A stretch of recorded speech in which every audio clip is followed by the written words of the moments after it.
ஆதிக்க சக்திகளின் சட்டங்களை மாற்றிவிட்டு இந்தியன் லாஸ், இந்தியர்களுக்கான சட்டங்களை நாங்கள் அறிமுகப்படுத்துகிறோம் என்று சொல்லுகிறார்கள். கவர் மட்டும், பெயர் மட்டும் மாற்றியிருக்கிறார்கள்.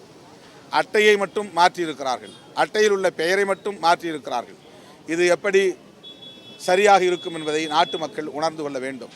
இவர்கள் அந்த சட்டங்களின் பிரிவுகளை, செக்ஷன்ஸ், அதையும் மாற்றி மிகப்பெரிய அளவில் நடைமுறை சிக்கலை, குளறுபடியை உருவாக்கக்கூடிய வேலையை செய்திருக்கிறார்கள். இது உள்நோக்கத்துடன் கூடிய திட்டங்களாக இருக்கிறது. இந்த சட்டத்தின் மூலமாகவே எதிர்க்கட்சிகளை பழிவாங்க முடியும், தீவிரவாதிகளாக, பயங்கரவாதிகளாக முத்திரை குத்த முடியும். ஏற்கனவே ஊப்பா சட்டம் இருக்கிறது. ஆனால் இன்னொரு இணை சட்டமாக இந்த சட்டங்களை அவர்கள் திருத்தி பயங்கரவாத முத்திரையை குத்துவதற்கு முயற்சிக்கிறார்கள்.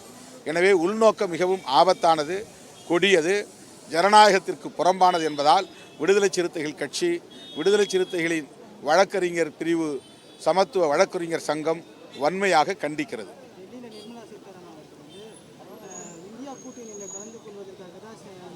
டெல்லிக்கு வந்திருக்காரு. 4 மாவட்ட வெள்ள பாதிப்புகளை சரியாக ஆய்வு பண்ணாமல் டெல்லிக்கு வந்து இந்த கூட்டத்தில் கலந்துருக்காங்க மாதிரி பேசியிருக்காங்க. இது மிகவும் அற்பமான ஒரு விமர்சனம். பிரதமர் மோடி அவர்களை சந்தித்து ஏற்கனவே 11 மாவட்டங்கள் பாதிக்கப்பட்டிருக்கின்றன, இப்போது 4 மாவட்டங்கள் பாதிக்கப்பட்டிருக்கின்றன. இந்த பாதிப்புகளுக்கு போதிய இழப்பீடு வழங்க வேண்டும், கூடுதலாக நிதியை ஒதுக்கீடு செய்ய வேண்டும் என்று தமிழ்நாடு முதல்வர் பிரதமரை சந்தித்து பேசியது அமைச்சர் நிர்மலா சீதாராமன் அவர்களுக்கு தெரியாதா என்ற கேள்வி எழுகிறது.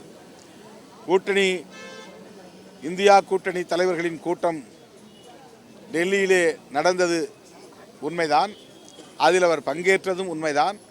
ஆனால் அதற்காக மட்டுமே அவர் வரவில்லை. பிரதமரை சந்தித்து பாதிக்கப்பட்ட மக்களின் சார்பில் கோரிக்கை முன்வைப்பதற்காகவும் அவர் டெல்லிக்கு வந்தார் என்பது அனைவரும் அறிந்த உண்மை. இந்த பாதிப்பிலும் துயரத்திலும் அற்பமான அரசியல் செய்து ஆதாயம் தேடுவது உள்ளபடியே வேடிக்கையாக இருக்கிறது, வேதனையாக இருக்கிறது.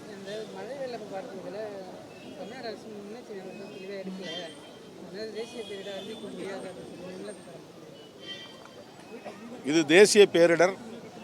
இதனை தேசிய பேரிடராக அறிவிக்க மாட்டோம் என்று சொல்லுவது இரக்கமற்ற ஒரு தகவலாகும். எவ்வளவு கடுமையான பாதிப்புக்கு மக்கள் உள்ளாகி இருக்கிறார்கள்.